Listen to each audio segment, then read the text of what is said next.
নমস্কার বন্ধুরা, তোমরা সবাই কেমন আছো? জানি না কেমন আছো তোমরা, কারণ এখন ঘরে ঘরেই ঠান্ডা লাগা, যেরকম আমারও ঠান্ডা লেগে আছে। গলার ভয়েস শুনে আশা করি বুঝতে পারছো। তো আজকের ব্লগটা এখান থেকে শুরু করছি। এই শরীর খারাপ অবস্থা, আজকে সারাদিনটা কেমন কাটালাম সেটাই তোমাদের সঙ্গে শেয়ার করব।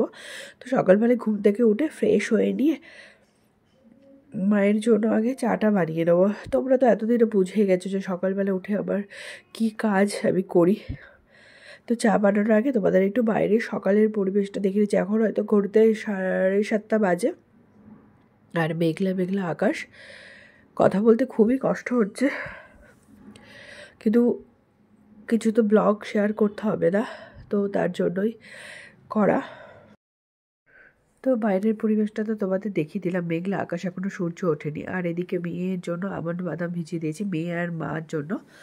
তো আমন্ড বাদামগুলো এবার ছাড়িয়ে নেব, আর মায়ের জন্য মুড়ি, চা, বিস্কিট আর আমন্ড বাদাম দিয়ে আসবো। তো মাকে আমি ওইগুলো দিয়ে আসলাম। এবার আমি আটাটা মেখে নেব সকালবেলায় ব্রেকফাস্টের জন্য। আমাদের সকালবেলায় রুটি খাওয়া হয় বেশিরভাগ দিন। যখন আমরা কোথাও বেরোই বা জার্নি করছি, তো সেই দিন আমরা সকালবেলায় সিদ্ধ ভাত খেয়ে বেরোই, যাতে পেটটা অনেকক্ষণ ভরা থাকে, কারণ বাইরে কখন খাওয়া দাওয়া হবে সে তো জানি না।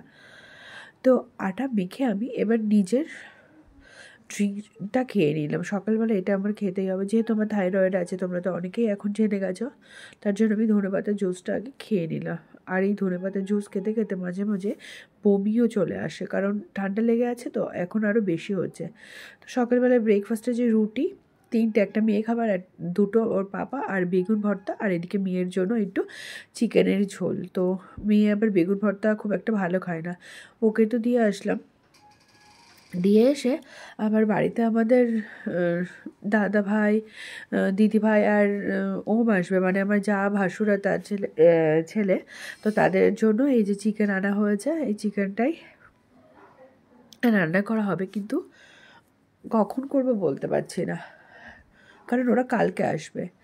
এরই মধ্যে আবার চলে আসলো পার্সেল। শরীর খারাপ থাক আর যাই থাকে, এই কাজগুলো তো করতেই হবে।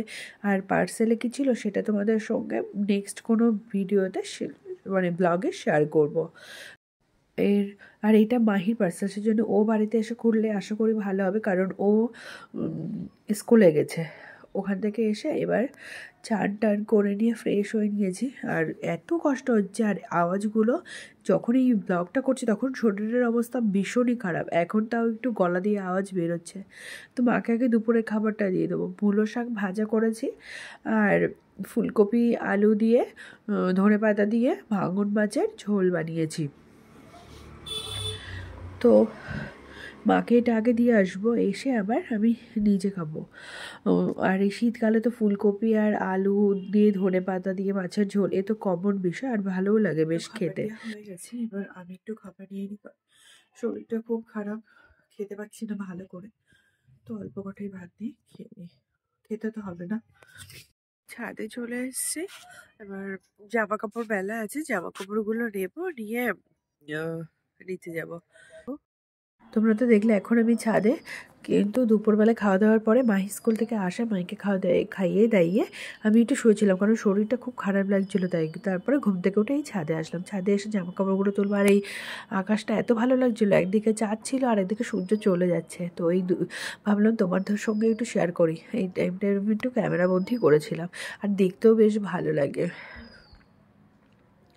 আর আজকে খুব একটা ভালো লাগবে বলে মনে হয় না তোমাদের ব্লগ, কারণ আমি বেরোতে পারিনি বা কোথাও যেতে পারিনি বা বেশি অ্যাক্টিভিটি দেখাতে পারিনি।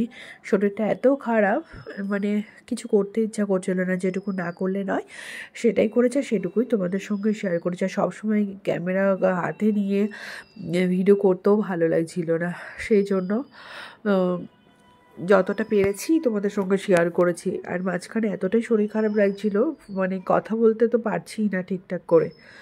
যাই হোক, ওখান থেকে আমি বাড়ি এসেছি আর মোটরটা চালিয়ে দিয়ে এবার ঘরে এসেছি। ঘরে এসে একটু চাটা খেয়ে রেস্ট করে নিয়েছিলাম। আর এই জায়গায় যে আমার কী অবস্থা, এই ভয়েসটা তোমাদের শোনালাম, এটা হচ্ছে তখন 7টা বাজে, কারণ এত সবার শরীর খারাপ। মারও এর মধ্যে ঠান্ডা লেগে গেছে, আর মাহি তো আছে, মাহি পাপা একটু ঠিক আছে, আর আমাদের 3জনের অবস্থাটা খুব একটা ভালো না। সবাই বললো রুটিই খাবে, তো তার জন্য আমি এই যে আটাটা মেখে রেখে দিচ্ছি। আর তড়কা বানাবো, রুমালি রুটি আর তড়কাই বানাবো। তো রাত্রেবেলায় এটাই খেয়েছিলাম। এই যে তড়কা বানানো হয়ে গেছে, মানে খেতে দিচ্ছি রাত্রেবেলায় রুটি আর তড়কা।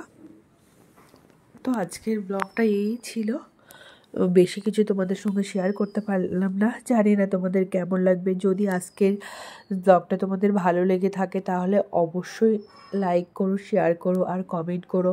আর যারা আমার চ্যানেলে নতুন তারা সাবস্ক্রাইব করে দিও, আর যারা পুরনো তারা অবশ্যই আমার পাশে থেকো আর আমাকে একটু সাপোর্ট করো। আজকের ব্লগটা এখানেই শেষ করলাম। তোমরা ভালো থেকো।